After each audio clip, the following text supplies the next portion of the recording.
They laughed when I walked out. They didn't know I was walking away with everything. My name is Camille. I'm 29 years old, and this is how I turned their betrayal into my blueprint for power. Before we continue, please subscribe to the channel and let us know where you're listening from in the comments. The vending machine beside me let out a low, metallic hum every few minutes, like it was exhaling. The sound filled the sterile air of the waiting room, a kind of mechanical sigh that kept time with the weight pressing down on my ribs. The air smelled faintly of bleach and burnt coffee, the scent clinging to my clothes no matter how far I sat from the little kitchenette at the corner. Somewhere down the hall, a heart monitor beeped in perfect rhythm with the tension in my chest, steady, taunting, alive. The fluorescent lights buzzed overhead, washing the white walls in a harsh glow that made the whole place feel more like a holding cell than a hospital. And still, I sat there, pretending not to look, pretending the cracked screen of my phone held something more important than the quiet between us, pretending that scrolling through nothing could numb the itch crawling up my spine, the sense that something was off long before I had proof. My sister sat across from me, legs crossed, eyes flicking between the floor tiles and the muted television in the corner. She wore a sweatshirt that wasn't hers, a faded gray one that I recognized from my apartment laundry pile 2 weeks ago, and a hospital wristband that caught the light every time she shifted. She'd been restless all morning, her knee bouncing like a metronome. Her acrylic nails tapped against the metal armrest in a rhythm that wasn't quite nervous, more like practiced avoidance. Then my phone buzzed. Just once. I didn't flinch. Not yet. I tapped the screen with the kind of muscle memory you get after hours of empty scrolling, a reflex born from boredom and habit. But this wasn't a notification I could scroll past. Transaction approved, $7,800. City General Hospital. For a second, my thumb hovered above the screen. The antiseptic air thickened, pressing against my throat. The hum of the vending machine faded beneath the ringing in my ears. Down the hall, that steady beeping from the monitor sounded sharper, louder, like it was syncing with the pulse in my neck. Beep, beep, beep. I looked up, across the room, at her. Melanie didn't look back, not even a twitch. She sat perfectly still, pretending to read a sign on the wall about hygiene protocol. Her nails tapped once more, click, click, click, before she folded her hands neatly in her lap, like nothing had happened. I inhaled through my nose, sharp and slow, the way you do before something snaps. My debit card was in my wallet was in my coat was zipped, lying right beside me. I hadn't moved, but the charge went through. "Excuse me," I said quietly, standing. My voice barely carried, but it sliced through the room anyway. I didn't make a scene. Not yet. The receptionist, an older woman with kind eyes and a short, stiff bob that had probably looked the same for 20 years, looked up from her screen. Her reading glasses hung on a red chain around her neck, the kind that always seemed to match the hospital's dated furniture. "Can I help you?" she asked, her tone professional but curious. I forced a smile. "Hi, I just got a charge for a payment made here. $7,800. I didn't authorize anything. Can you tell me what it was for?" She hesitated, her fingers pausing mid-air over the keyboard. Then her gaze darted from my phone to the computer monitor in front of her. "You're Camille Harris?" "Yes," I said. She clicked a few times, squinting at the screen. The reflection of the monitor glowed faintly in her glasses. "Well," she said slowly, "it looks like the payment was for a surgical deposit. This morning, for a patient named Melanie Harris." My sister. Her name looked wrong in the woman's mouth, too calm, too clinical, too ordinary for the storm that word triggered in my chest. I stared at the receptionist's screen without seeing it, the edges of the world blurred, replaced by a dull roar that started somewhere in my head and spread down to my fingertips. I could feel the cold laminate of the counter under my palm. I could hear my heartbeat trying to keep up with the monitor down the hall. The receptionist said something else, something about billing policy or insurance, but it dissolved into the static between us. My legs moved before I told them to.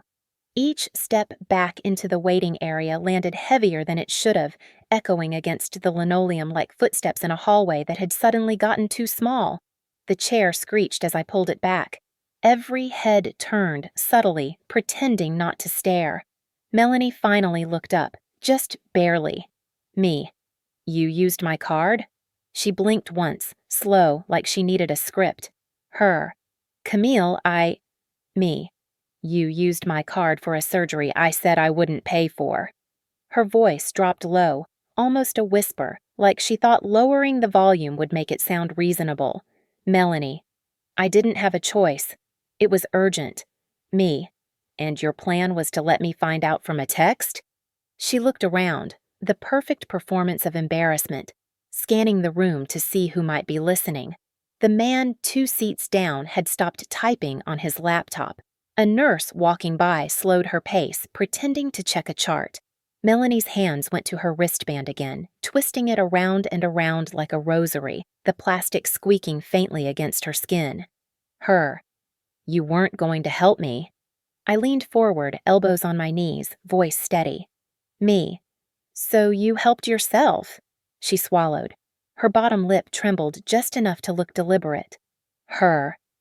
I was going to tell you. I didn't know how. I pulled out my wallet. The leather creaked softly as I opened it. The card was still there, untouched. So how did she do it? Me. You don't have my card info. She blinked again, avoiding the question like it was a game she'd already planned to lose. Melanie. I had to get the surgery, Camille. You know that. Me. I also know you lied the last time you asked for help, and the time before that. So when I said no this time, I meant it. Her eyes shimmered, but not with guilt. It was something else. Calculation, maybe. Performance. Melanie, you want me to die? Is that it? You'd rather I suffer just to prove a point? Me. Don't twist this. My voice came out lower than I meant. Calm, but sharp.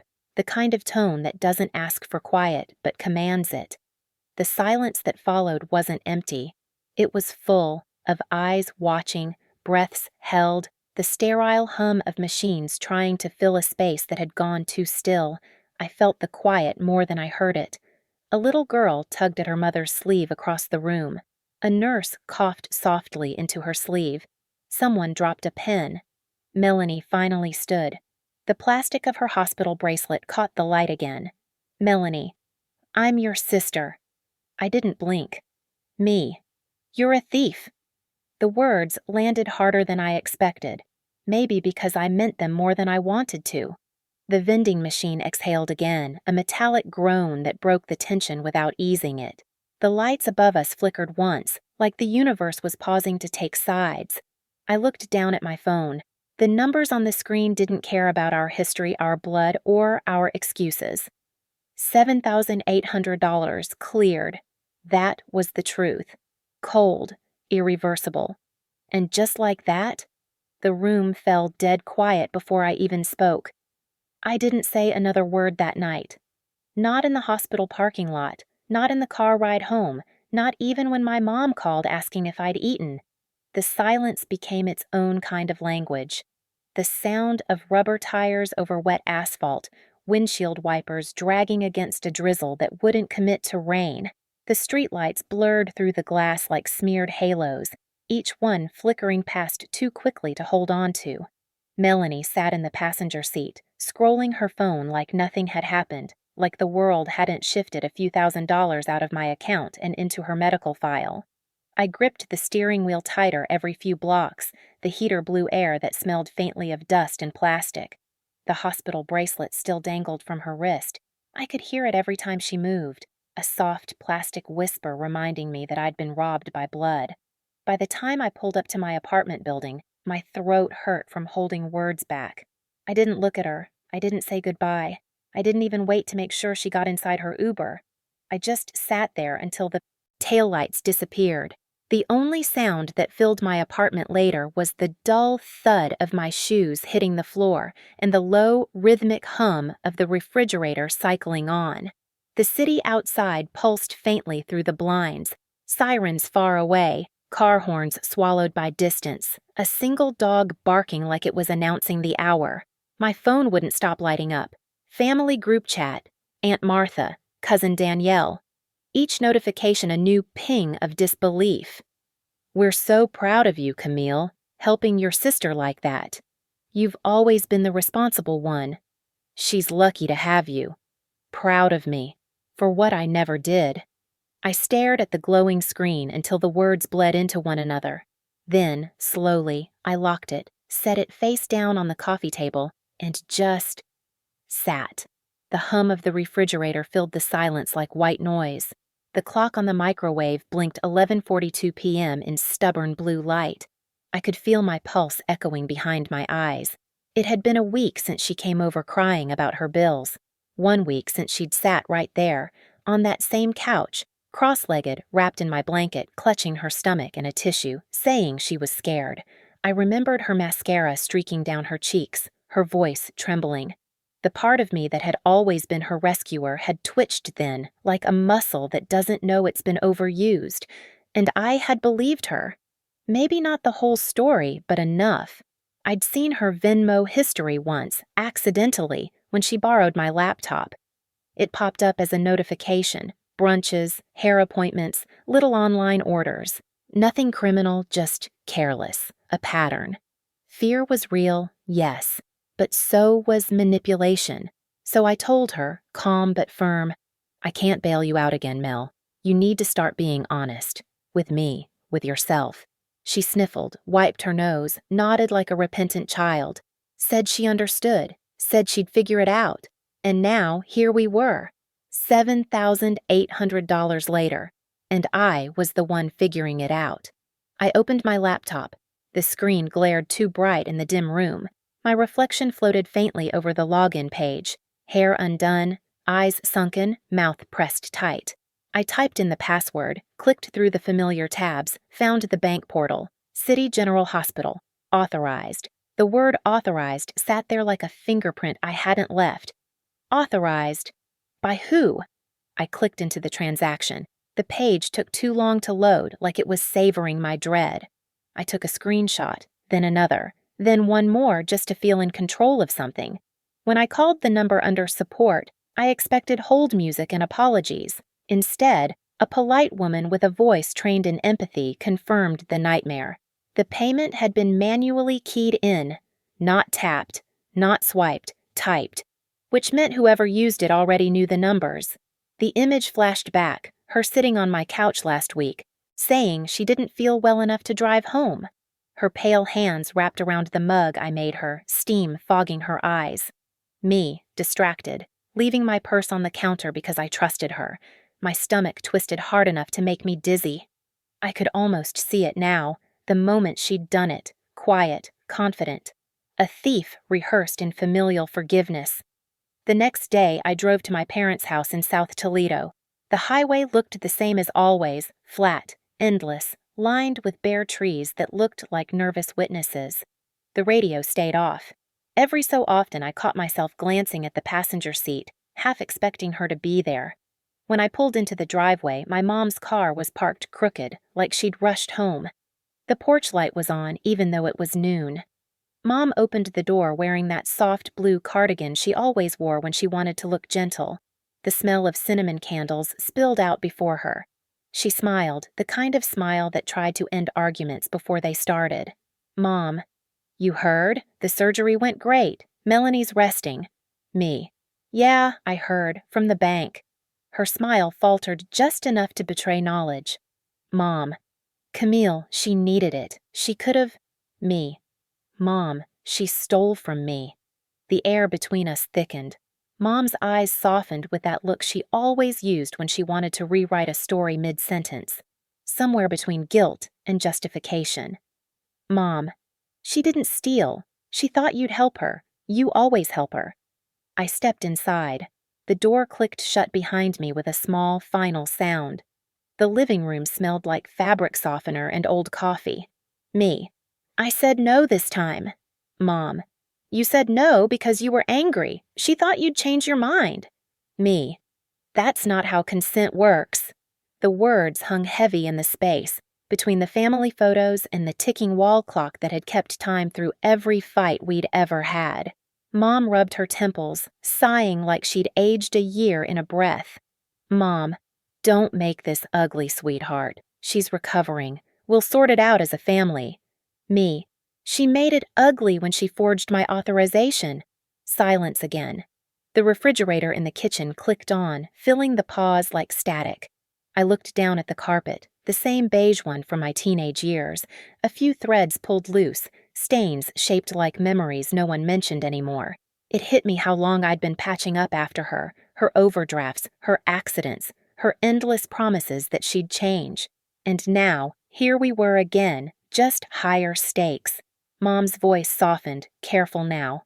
Mom, you're not going to tell the others, are you? They all think you offered to pay. I almost laughed. It came out more like a breath. Me, of course they do. She told them that. Mom, she was embarrassed. Let it go, Camille. She's family. I met her eyes. Hers darted. Away first. Me, then maybe she shouldn't have made it public first. The clock ticked louder, marking every unspoken word. For a second, I saw it, the flicker behind my mother's calm. Fear. Not for me, not for the money, not for right or wrong. She feared the noise, the disruption, the truth.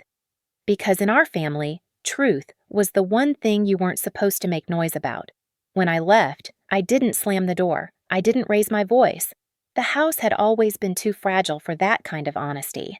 I just walked out, each step measured, my hand steady on the doorknob. The drive back was quieter than before. The sun was setting in pieces. Orange light caught on rearview mirrors, fractured across the hood. My reflection hovered over the dashboard, ghost-like, every flash of light making me look like someone else. Back home, I tossed my keys onto the counter and opened my laptop again. The glow painted the room in cold light. I attached the screenshots to an email addressed to myself. Subject line, proof. I clicked send, watched the little paper airplane icon fly across the screen and vanish. The sound of that single whoosh felt cleaner than anything had in days. And as I sat there, shoulders tense, eyes fixed on the glowing inbox, a plan began to take shape. Not one built on rage, but on proof. By the time I woke up the next morning, my phone was already lighting up again, a glow that cut through the half-dark of my bedroom before my eyes even opened. The familiar vibration buzzed across the nightstand like an impatient insect. I reached for it out of habit, squinting through the crust of sleep, the faint light from the blinds slicing my wall into silver stripes. Family group chat. Dozens of messages stacked on top of one another. Camille really came through for her sister. You've always been such a giver. Heart emojis, clapping hands, prayers. Each ping landed like a tap on glass. Soft but relentless. I didn't reply. I couldn't. I just watched as little red hearts bloomed under every message, one by one, like a chorus of approval rehearsed in unison. They were all so eager to celebrate a story that wasn't true. But it wasn't just a lie anymore. It had evolved. It was a narrative, something she had written, directed, and performed, while I'd been too stunned to even hold the pen. My phone felt heavier in my hand than it should have. I turned it over, screen down, then back up again, like I was expecting the truth to flicker through if I just changed the angle. Instead, I opened the email I'd sent myself the night before. The screenshots glowed coldly on the screen. Receipts, timestamps, proof. And for the first time in days, I felt calm. Not peaceful, just still. It wasn't relief. It was resolve, the kind of quiet that comes before movement. That afternoon, I called City General's billing department. I half expected to be transferred 10 times. Before getting anyone, but a young man picked up on the first ring. His voice was smooth, polite, a script softened by customer service training. Me. Hi, I'm calling about a payment authorization that wasn't mine. Him. Sure, ma'am. Could you give me the transaction ID? I read it out, slow and deliberate. I could hear the clatter of his keyboard on the other end, rapid but precise. every keystroke marking another inch toward confirmation. Him. All right. It says here the patient signed your name as the cardholder authorization. My pulse slowed. Me. You have that on file? Him. Yes, ma'am. We keep all patient forms scanned into the system. There it was. The proof I hadn't dared to imagine would exist so clearly. Her signature. Or rather, mine. I could picture it now, almost frame by frame, her sitting at the admissions desk, pen trembling in hand, eyes darting between the clipboard and the receptionist, trying to keep her breath even. Maybe she bit her lip like she used to when we were kids and she'd already decided to lie. How many times had she done this before? How many small frauds disguised as family favors? Him. Would you like a copy of the authorization for your records? Me. Yes. Please email it to me. Of course, it'll arrive within 2 hours. His voice was still professional, but softer now, the tone people use when they sense they're helping untangle something personal. 2 hours later, my inbox chimed. The document's PDF icon sat there waiting, small and harmless, like a trigger pretending to be a file. When I opened it, something inside me went perfectly still. It was my name, but not my handwriting. Every curve of every letter looked slightly wrong, the loops in the C too tall, the slant in the M forced, the spacing uneven like someone copying from memory. Practiced, traced, but not mine.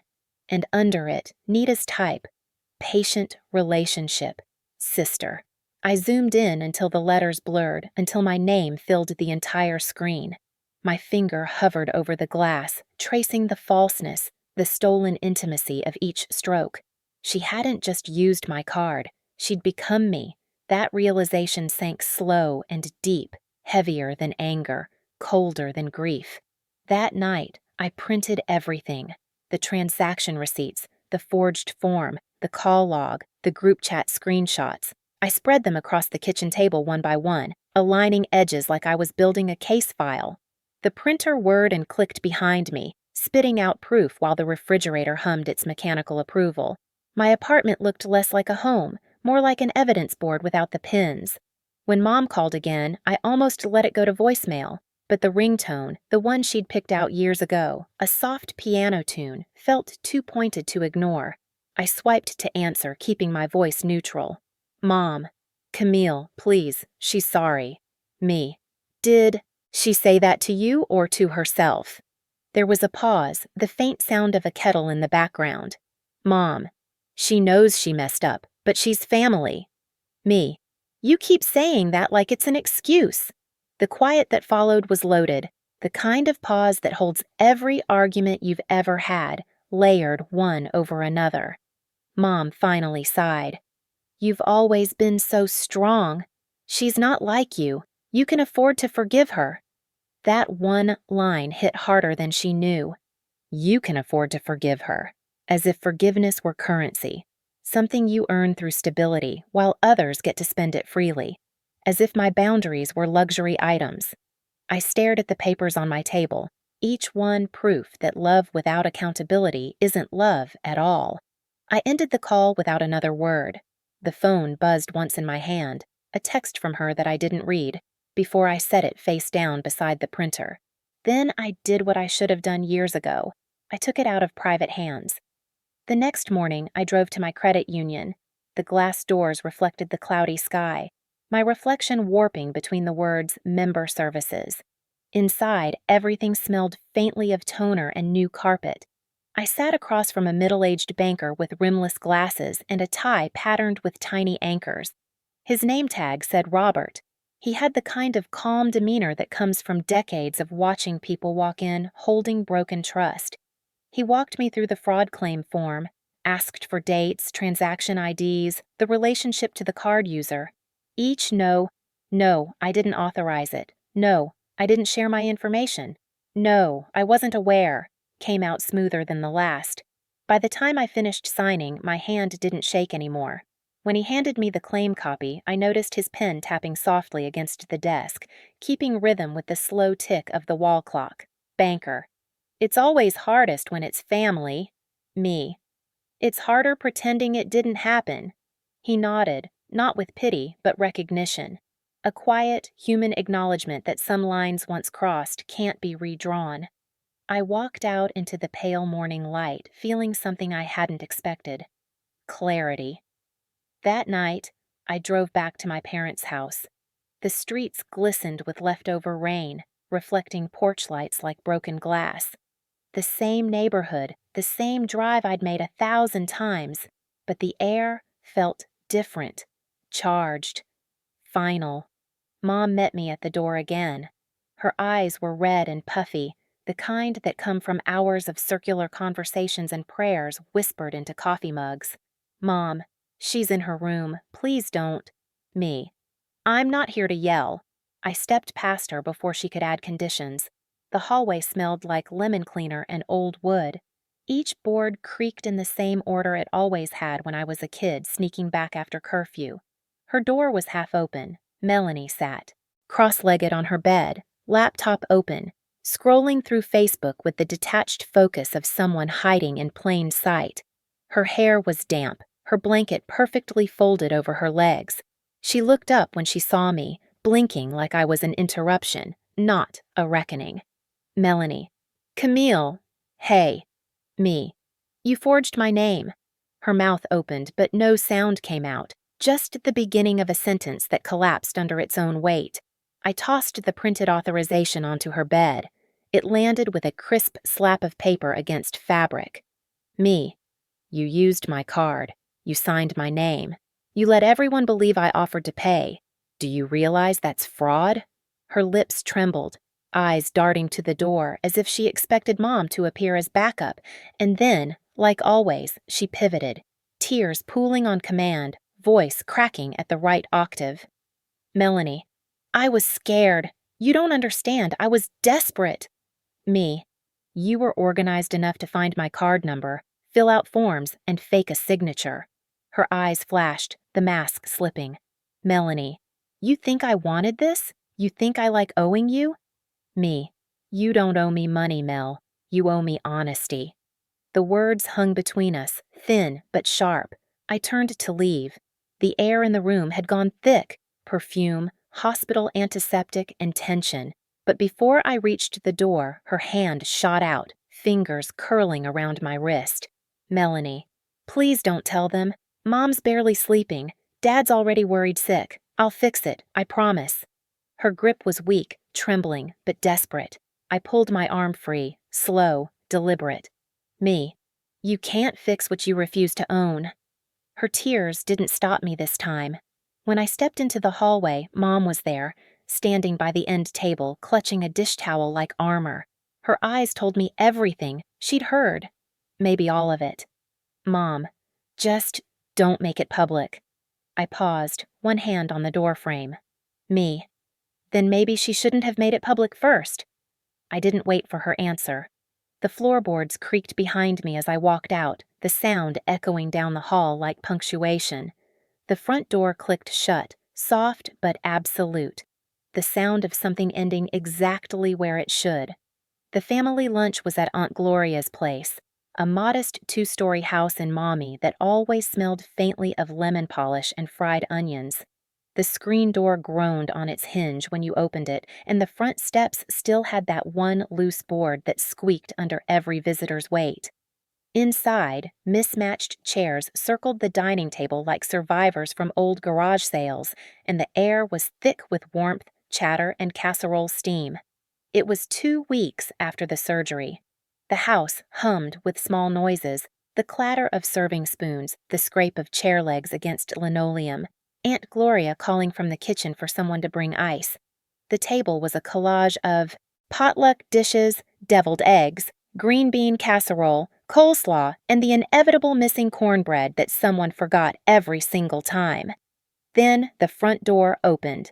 Melanie walked in late, lip gloss shining, hair curled, a soft beige sweater hugging her shoulders like the costume of someone who'd rehearsed this entrance in the mirror. She smiled shyly, that delicate smile that says, "Please keep liking me."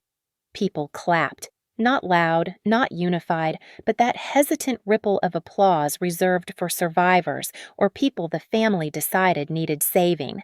Someone said, "There she is," and Aunt Gloria wiped her hands on a towel, eyes glossy with relief. And in that same breath, someone added, "Your sister really came through for you." The words slid through the room like butter over heat. Uncle James clapped me on the back. His hand was heavy, familiar. Uncle James, "You're a real one, Camille. Not many would do what you did." Me, "What exactly did I do, James?"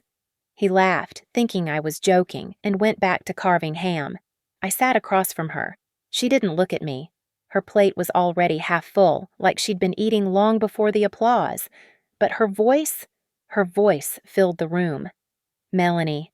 Yeah, it was scary, but I kept telling myself, my sister's got my back. "Liar."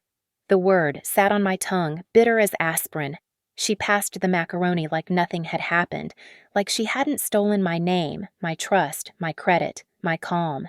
And everyone smiled, spooned food, nodded along to her story. They believed her because it was easier, because no one likes the version where the hero isn't the one they think. I didn't eat. I watched and waited. The hum of conversation blurred into background static, laughter, forks clinking, someone talking about football. I traced the condensation on my water glass, each bead of moisture sliding down like seconds in a countdown. Halfway through dessert, after her third retelling of how Camille insisted on paying the hospital deposit, I felt the moment click into place.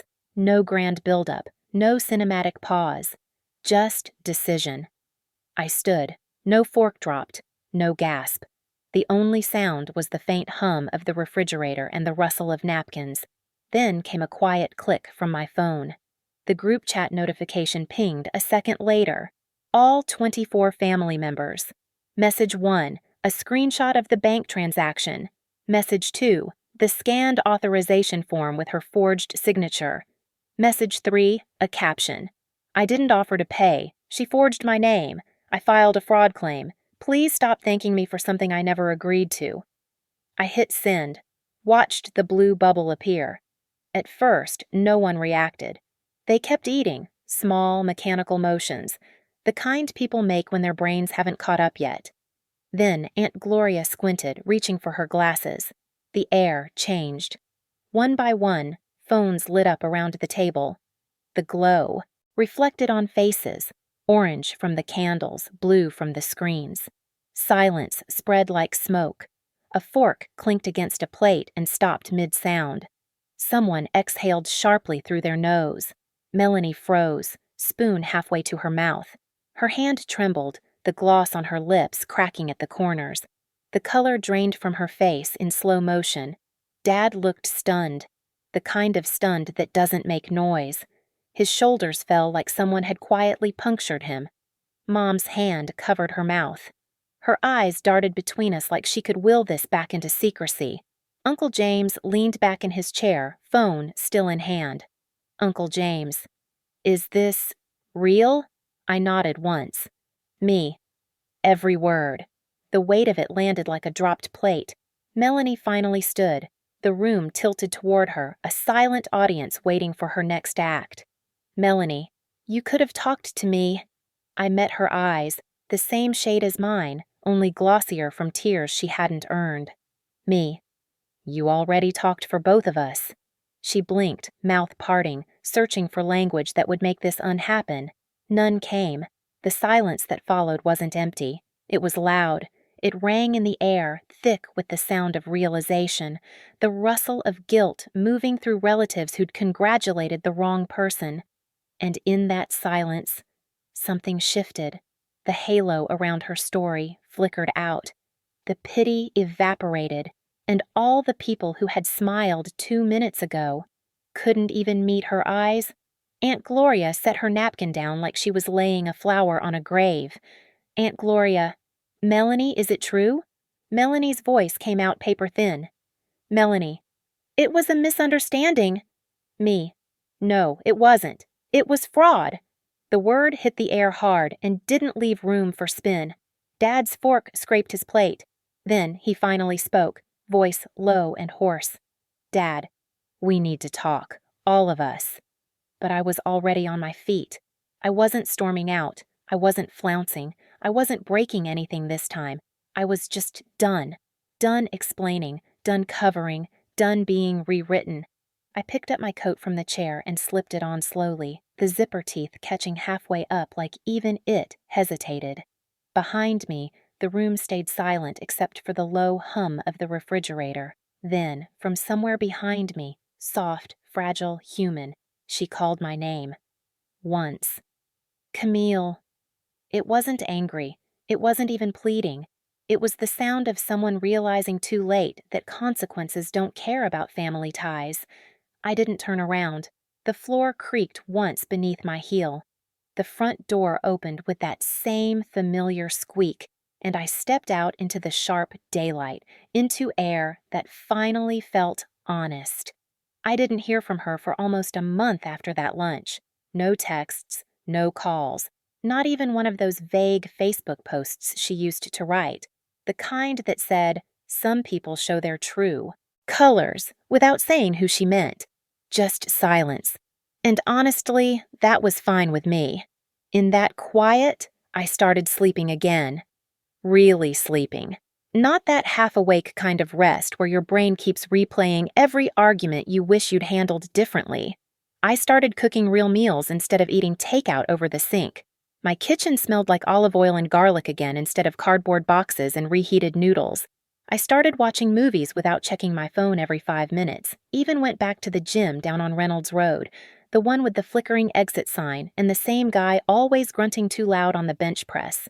It was strange how peace doesn't roar back after chaos. It doesn't announce itself. It tiptoes in, careful and quiet, like it's testing if it's safe to stay. The days blurred in a good way for once. I worked, I cleaned, I lived. The world shrank back to its normal size after being stretched too far by drama. Then, one afternoon, the email came. Subject, payment. Melanie Harris.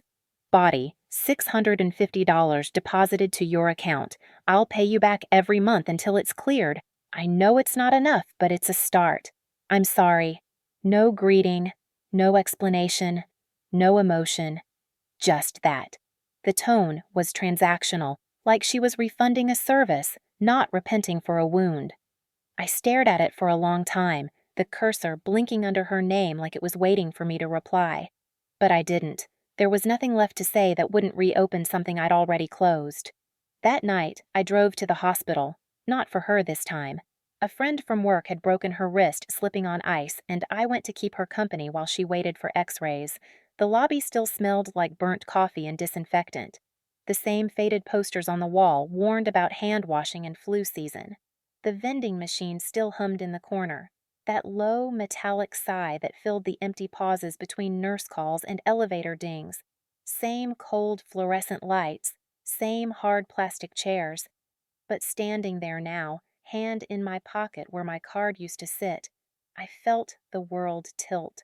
How much one act can change the way you see every small detail. That vending machine used to sound harmless. Now it sounded like a warning. Every sound, every sterile scent carried a shadow of what she'd done, and what I'd finally stopped pretending wasn't a pattern. Outside, the winter air bit through my jacket as I walked to my car. Frost rimmed the windshield, glittering under the parking lot light like tiny shards of truth, sharp, cold, and impossible to unsee. I sat behind the wheel, the engine humming softly, and opened my banking app. The $650 was there, clean and small, like a ghost trying to pay rent. I hovered over the message icon for a while. My thumb trembled over the keyboard, half tempted to write something. Got it. Thank you. Don't bother. But I didn't send anything. Instead, I swiped the email into the archive, like sealing a box and pushing it to the back of the closet. Because forgiveness, I realized, isn't about letting someone off the hook. It's about letting yourself stop checking the line. Mom still calls sometimes, always in the evening when the news is on low in the background. She talks about Melanie like she's away on a long trip. She's finding herself, you know, she says, her voice soft and practiced. Growing up. I just hum, keep my answers short. Dad doesn't mention her at all. He keeps his peace by staying out of it. the quiet neutrality that men in our family mistake for wisdom. Family dinners are quieter now. The chairs around the table feel heavier when they're empty, like they remember the sound of someone who isn't there. The first time I sat across from that empty space, I caught myself setting an extra fork out of habit. I left it there. A reminder. A few weeks later, a thick envelope arrived in the mail. The handwriting on the front was familiar, neat, deliberate. Her handwriting this time. Inside was a notarized repayment agreement, a real document printed on formal paper, her signature at the bottom. She'd written it out like a contract. The monthly repayment amount, the total owed, the interest waived. Her penmanship looked different from the forged one. Smaller, careful, almost childlike, as if writing neatly might earn her redemption. She was trying to make it official, trying to fix what couldn't be undone. I read it twice, folded it once, tucked it into a drawer, not to forgive, not to forget, but to remember. To remember where the line had been crossed, because boundaries, once violated, don't go back to being invisible. Sometimes, on long nights, I still hear that vending machine hum in my head, that low, rhythmic, mechanical breath echoing through the hospital waiting room. That was the sound of trust dying quietly. No explosion, no screaming, just the steady exhale of something leaving for good. But I don't feel anger anymore, just distance. The kind of distance that comes when you stop bleeding and start building scars. The kind that doesn't need revenge or reconciliation, only recognition. Maybe one day she'll understand that I didn't expose her to destroy her. I exposed her so I could finally stop being the family's silent wallet, the invisible backbone they leaned on while pretending I didn't need rest. Because forgiveness doesn't mean forgetting. Sometimes it just means closing the account. I checked my phone again before bed that night. No new messages, just quiet. The kind of quiet that finally feels earned. If this story struck a chord, hit like, subscribe, and tell me what you think in the comments.